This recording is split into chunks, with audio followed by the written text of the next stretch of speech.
জায়েদ বলে, আপনার আমার সেম কেস, আমারে যারা গালি দেয় তারা আপনাকেও গালি দেয়, আমাকে ফোন করে বলে যে এই বেহাইয়া লোকের শোতে কেন যাবি।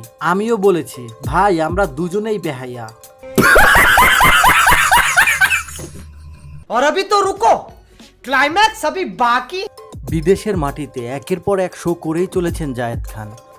গত মাসের শেষ সপ্তাহে অস্ট্রেলিয়ার মেলবোর্নে শো করেছেন, এরপর স্টেজ শো করে সিডনি মাতান। এবার জেমসের সঙ্গে একই বিমানে দেখা গেছে তাকে। শো করতে লন্ডনে গিয়েছেন তিনি। সম্প্রতি তার একটি ভিডিও ক্লিপ ভেসে বেড়াচ্ছে নেট দুনিয়ায়। সেখানে শাহরিয়ার নাজিম জয়ের সঙ্গে তিনি কথা বলছেন একটি অনুষ্ঠানে।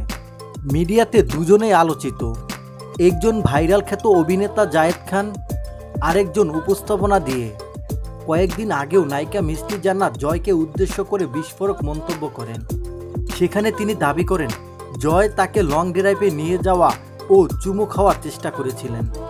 তাকে তাচ্ছিল্য করে কথা বলার জন্য ক্ষিপ্ত হয়েছিলেন মিষ্টি জান্নাত। অন্যদিকে জায়েদ খান ব্যক্তি জীবনের নানা কর্মকাণ্ড নিয়ে আলোচনা ও সমালোচনার মুখে পড়েন।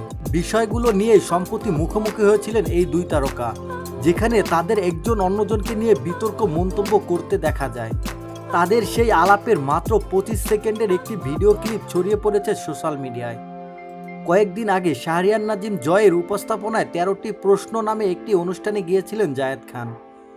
সেখানে জায়েদ খানকে জয় প্রশ্ন করে, অনেকে বলে জায়েদ খানকে ধইরা যদি ধুমসে পিটাইতে পারতাম তাহলে আমার মনে খুব শান্তি পেতাম। উত্তরে জায়েদ বলে, এটি আপনার ব্যাপারেও শুনেছি বিদেশে গেলে। আমি বলেছি পিটাইতে পারবো না, চ্যানেল আইয়ের ভিতরে থাকে, মারার সুযোগ নাই। এ সময় খানিকটা বিব্রত হয়ে যান জয়। তবে বিষয়টি নিশ্চিত হওয়ার জন্য জয় জানতে চায়, এরকম শুনেছেন? জায়েদ বলে, অনেক, আপনার আমার সেম কেস, আমারে যারা গালি দেয় তারা আপনাকেও গালি দেয়, আমাকে ফোন করে বলে যে এই বেহাইয়া লোকের শোতে কেন যাবি। আমিও বলেছি ভাই আমরা দুজনেই বেহাইয়া।